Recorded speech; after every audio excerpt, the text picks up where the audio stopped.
I hope all of you are fine. Welcome back to my channel Zenny Study Instruments.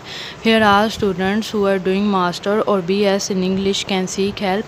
Our today's course is classical poetry and I'm gonna tell you about the topic the rap of the lock moral lesson. Now I'm gonna start the topic. The rap of the lock. What moral lesson do you find in the rap of the lock? Belinda and Baron both make a huge amount of fuss over a piece of hair. Belinda और बैरन दोनों मिल के बालों के एक टुकड़े पर शोर की एक बड़ी मिकदार पैदा करते हैं. But the piece of hair simply ends up as a constellation of stars. लेकिन बालों के टुकड़ा सितारों के एक मजमे के तौर पर ख़त्म हो जाता है. The moral of the poem is life is too short. Poem का मोरल लेसन ये है कि ज़िंदगी बहुत मुख्तसर है. पे अटेंशन, तवज्जो दें टू व्हाट एक्चुअली मैटर्स के मामलात क्या हैं, असलियत में मामलात क्या हैं. Don't steam yourself up over trivia. यानी कि मुख्तसर से झगड़ों या मुख्तसर से मामलात पर अपने आप को तमखीर यानी कि फोर्स ना करें, अपने आप को दुख ना पहुँचाएँ. छोटे छोटे मामलात पर तवज्जो ना दें. Firstly sporting argument. सबसे पहला मामला argument, sporting argument is that the lock itself disappears at the end of the poem. सबसे पहला आर्गूमेंट ये है कि नज़म के आखिर में लॉक, बिलिंडा का जो लॉक है, बालों का एक लॉक है, वो खुद ब खुद ही डिसअपीयर्स यानी कि गायब हो जाता है. नो बॉडी बेनिफिट्स और लूजेस बाय द रैप यानी किस्मत दरी की वजह से किसी को कोई फ़ायदा नहीं हुआ, किसी को कोई नुकसान नहीं हुआ. गाइज़, अगर आपको the rape of the lock book के किसी और क्वेश्चन की ज़रूरत है तो आप मुझे कमेंट्स में बता सकते हैं. और मेरे चैनल पर भी इसके रैप ऑफ द लॉक के जिसे यूनिवर्सिटी के इम्पोर्टेंट क्वेश्चन दिए जा चुके हैं, तो आप वो भी वहाँ से देख सकते हैं. Belinda's lines. Oh, hadst thou curled been content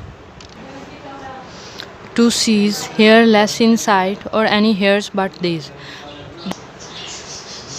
The outburst shows. धमाका ये ज़ाहिर करता है कि Belinda hardly cares about what really matters. Belinda बहुत मुश्किल से इसके मतलब जानती है कि मामलात क्या हैं, क्योंकि वो इसके मतलब जानना ही नहीं चाहती. वो ऐसे झगड़ों में या ऐसे मामलात में पढ़ना ही नहीं चाहती, लेकिन फिर भी वो दुनिया को दिखाने के लिए ऐसा करती है. She only cares about appearance. वो सिर्फ़ और सिर्फ अपनी ज़ाहरी अपीयरेंस यानी कि ज़ाहरियत के बारे में जानना चाहती है और ज़ाहरियत के मतलब ही अपनी ज़िंदगी स्पेंड करना चाहती है.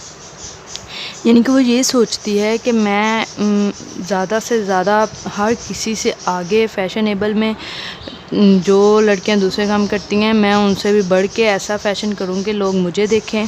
ऐसी बेलिंडा गर्ल थी. The poem is about being young, rich, beautiful and fancy free.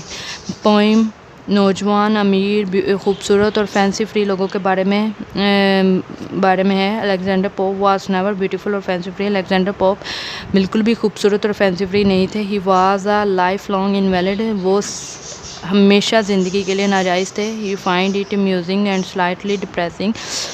वो अम्यूजिंग और स्लाइटली डिप्रेसिंग तलाश करते हैं. That people who have every advantage on earth. वो लोग जो ज़मीन पर हर फ़ायदा उठाते हैं. Fritter than golden times away as pointlessly. लेकिन वो अपने सुनहरी लम्हात को ज़ाया कर देते हैं. वही बात यहाँ पे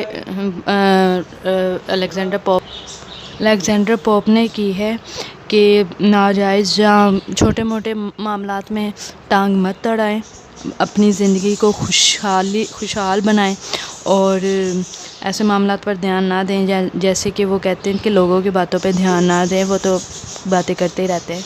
और 10 गाइस, ये था इसका moral lesson the rape of the lock. अगर आपको किसी और क्वेश्चन की ज़रूरत है तो आप मुझे कमेंट्स में बता सकते हैं या मेरे चैनल से देख सकते हैं. Thanks for watching this video. अल्लाह हाफिज़.